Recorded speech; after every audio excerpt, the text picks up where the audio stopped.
Quando o advogado abriu o envelope selado e pronunciou aquelas palavras com voz firme, o meu coração parou de bater por um instante. Deixo toda a minha fortuna, incluindo a casa de família em Sintra, as contas bancárias e as ações da empresa, à minha nora Clara Santos, a mulher que a minha filha Sofia escolheu como esposa. A sala do escritório de advocacia no centro de Lisboa ficou em silêncio absoluto por 2 segundos inteiros, depois explodiu em um caos de vozes sobrepostas. O meu irmão Pedro levantou-se da cadeira como se tivesse sido picado, o rosto vermelho de fúria. Isto é uma brincadeira de mau gosto? O pai nunca conheceu nenhuma nora na vida. A tia Margarida levou a mão à boca, os olhos arregalados de horror, enquanto a prima Joana murmurava algo sobre escândalo e vergonha. Eu, Sofia Mendes, fiquei paralisada na cadeira de couro, as mãos geladas apertando os braços do assento. Ninguém ali sabia. Ninguém podia imaginar que eu tinha uma esposa há 3 anos, casada em cerimónia discreta no Porto. O pai sabia. E agora, com a sua morte repentina há 2 semanas, o segredo que eu guardara com tanto medo estava a ser rasgado à frente de toda a família como um pano velho. O advogado, um homem magro de óculos finos chamado Dr. Almeida, continuou a ler sem emoção, mas eu já não ouvi as palavras seguintes. A minha mente voou para trás no tempo, para aquele dia chuvoso de 2009 em que tudo começou a desmoronar. Eu tinha 20 anos, acabara de terminar o curso de Direito na Universidade do Porto e estava perdidamente apaixonada por Clara, a rapariga de olhos castanhos que trabalhava na livraria da Baixa. Tínhamos passado 6 meses em segredo, beijos roubados atrás das prateleiras, mãos dadas debaixo da mesa nos cafés escondidos. Mas a família descobriu. O meu pai, homem rígido de princípios católicos inabaláveis, chamou-me ao escritório de casa e disse-me com voz de gelo: Sofia, isto acaba hoje. Não vou permitir que destruas o nome da família por uma loucura passageira. A minha mãe chorava ao lado, suplicando que pensasse no futuro, no casamento, nos netos. Eu, cobarde, cedi. Terminei tudo com Clara numa carta cobarde, sem coragem de olhar para ela. Vi o seu coração partir-se através das lágrimas que ela não conseguiu conter. E agora, 15 anos depois, o mesmo pai que me obrigara a negar o meu amor deixava tudo para ela. Para a nora que nunca conhecera oficialmente. Pedro gritou mais alto, apontando o dedo para mim. Tu sabias disto, Sofia? Andaste a esconder uma mulher durante todo este tempo? O pai perdeu o juízo antes de morrer. Eu levantei-me devagar, as pernas trêmulas, e respondi com a voz rouca: ele sabia, Pedro. E parece que, no final, arrependeu-se mais do que qualquer um de nós. A tia Margarida abanou a cabeça, murmurando que aquilo era obra do demónio, que a herança devia ser contestada imediatamente. O Dr. Almeida pigarreou e pediu silêncio, mas o estrondo das vozes continuou. Eu saí da sala sem esperar o fim da leitura, o telemóvel já na mão a marcar o número de Clara. O ar de Lisboa parecia mais pesado, como se a cidade inteira soubesse agora o meu segredo. Clara atendeu ao 3º toque, a voz preocupada. Sofia, o que aconteceu? Estás bem? Eu não consegui responder logo. As lágrimas que reprimi durante anos ameaçavam cair ali mesmo na rua. Ele deixou tudo para ti, Clara. Tudo. E a família acabou de descobrir que existes. Do outro lado da linha, o silêncio dela foi mais eloquente do que qualquer grito. Eu sabia que aquele telefonema estava apenas a começar a cadeia de confrontos que mudaria tudo para sempre. No táxi de regresso a casa, as memórias continuavam a invadir-me sem piedade. Lembrei-me da noite em que Clara me procurou depois da minha carta cruel. Ela apareceu à porta da residência universitária, o cabelo molhado pela chuva, os olhos inchados. Porquê, Sofia? Porque me deixaste assim? Eu menti, disse que nunca a amara de verdade, que fora apenas uma fase. Ela foi-se embora sem mais palavras, mas o olhar que me lançou ficou gravado na minha alma como ferro quente. Anos depois, casei com um homem chamado Miguel por pressão familiar, um casamento vazio que durou apenas 18 meses. Quando me divorciei, a família fingiu que nada acontecera. Eu voltei a encontrar Clara por acaso numa conferência em Lisboa, em 2020. Desta vez não fugi. Casámo-nos em segredo, longe dos olhares de todos. O pai nunca soube oficialmente, ou pelo menos era o que eu pensava. Agora percebia que ele soubera o tempo todo. E escolhera o silêncio até ao fim. Cheguei ao nosso apartamento em Campo de Ourique já noite cerrada. Clara esperava-me na cozinha, o rosto pálido.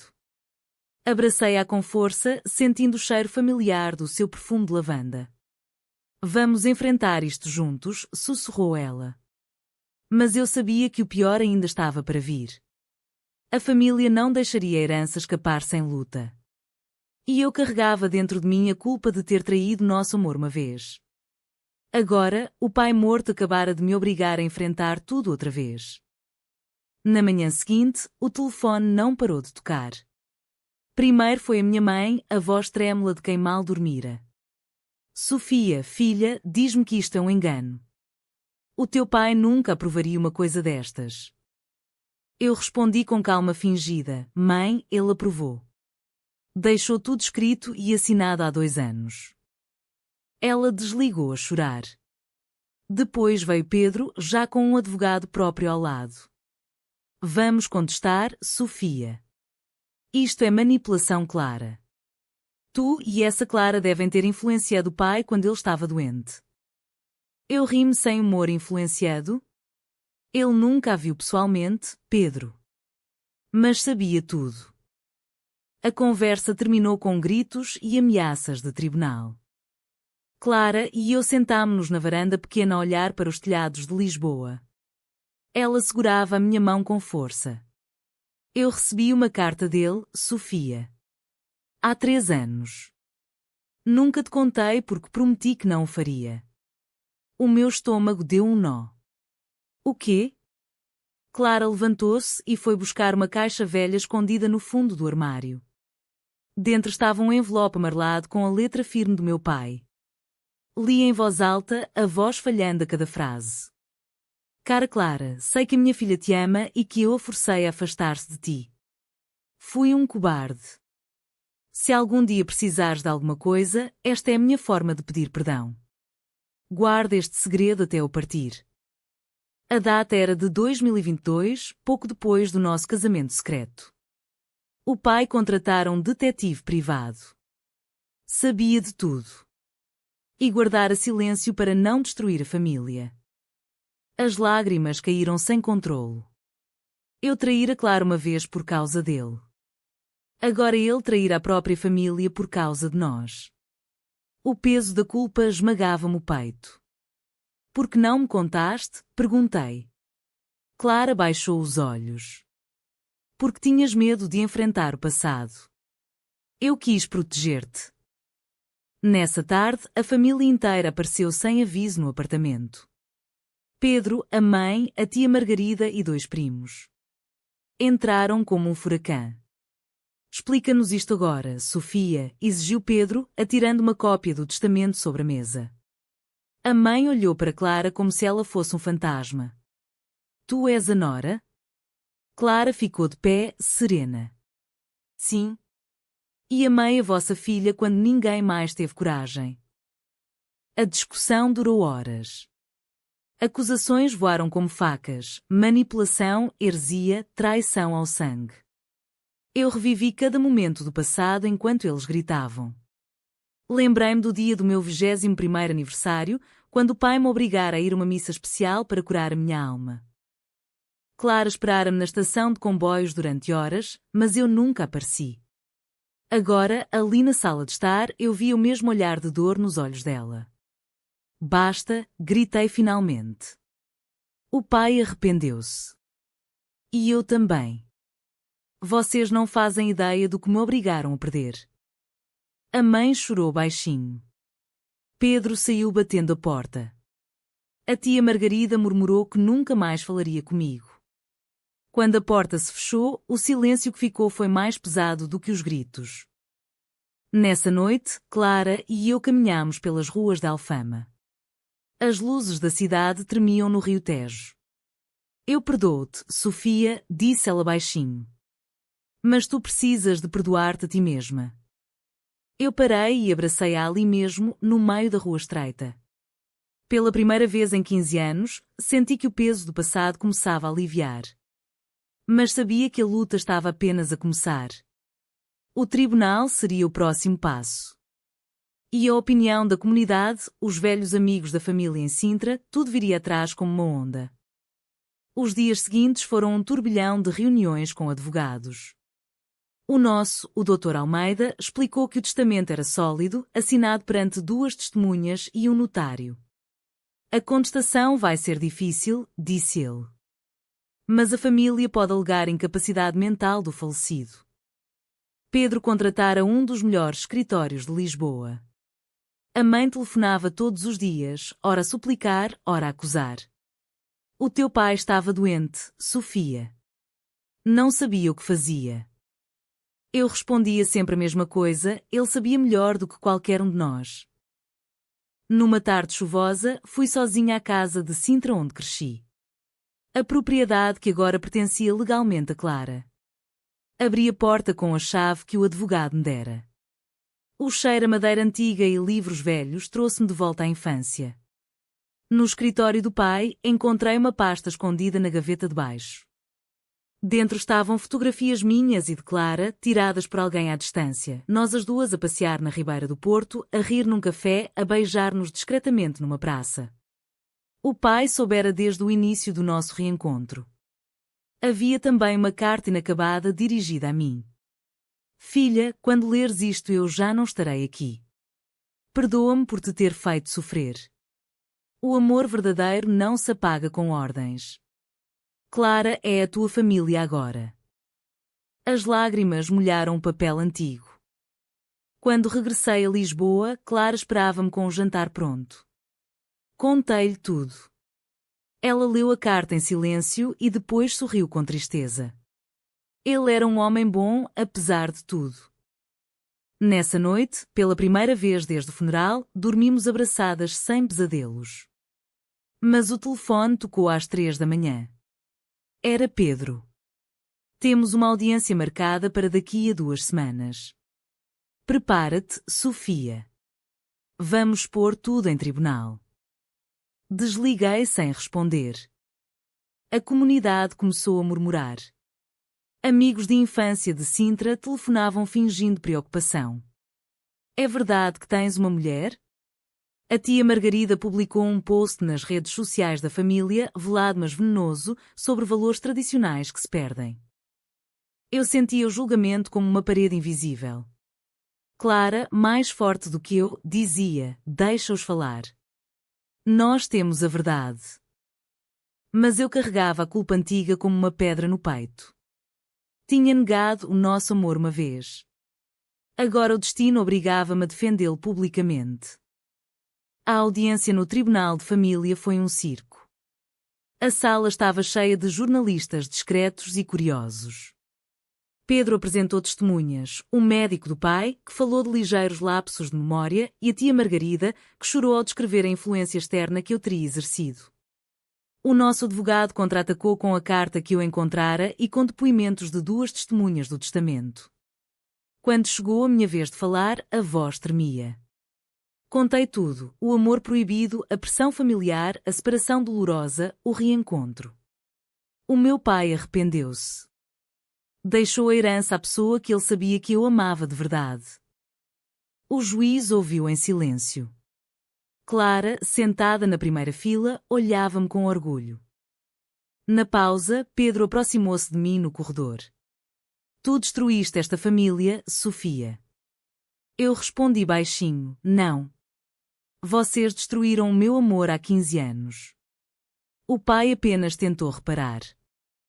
Ele afastou-se sem mais palavras. A mãe, que assistia de longe, não teve coragem de se aproximar.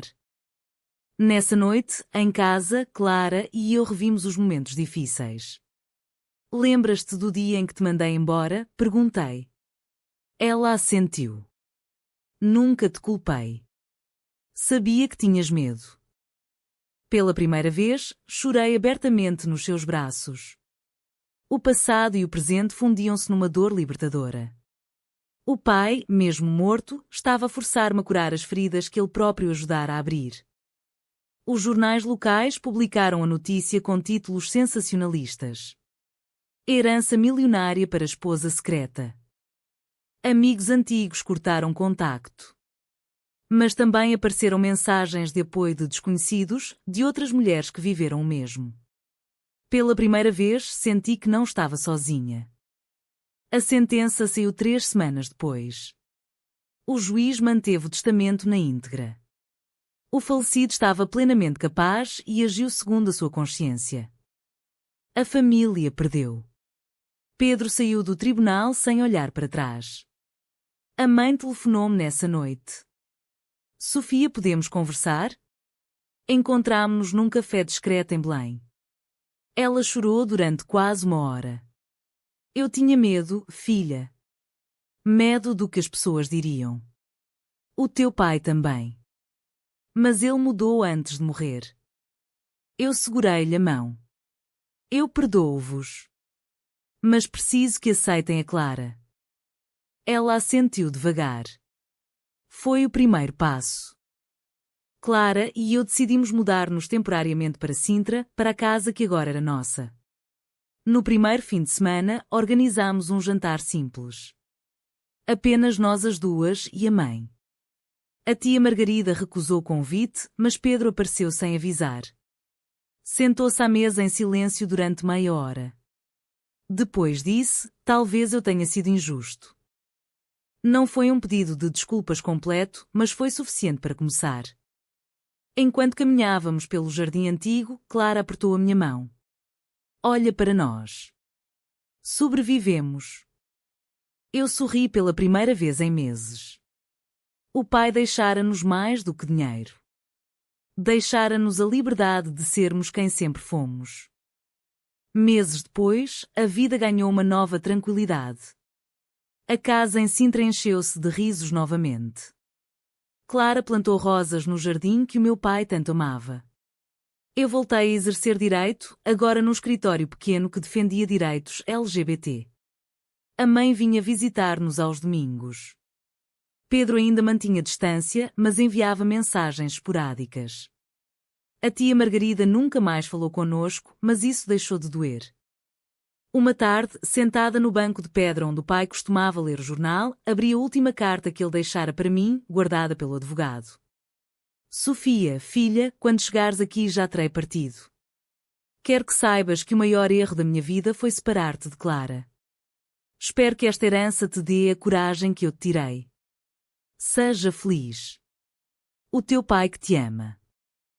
Guardei a carta no peito e fui encontrar Clara na cozinha. Abracei-a por trás, sentindo o calor do seu corpo. Obrigada, sussurrei, embora soubesse que ela não entenderia totalmente. A redenção chegara tarde, mas chegara. O amor que eu negara por medo agora era a minha maior força. A família nunca mais foi a mesma. Eu também não. Mas pela primeira vez em 35 anos, sentia-me livre. A herança do pai foi um ato de amor verdadeiro ou apenas uma forma de aliviar a própria culpa? Diga se é verdadeiro ou falso.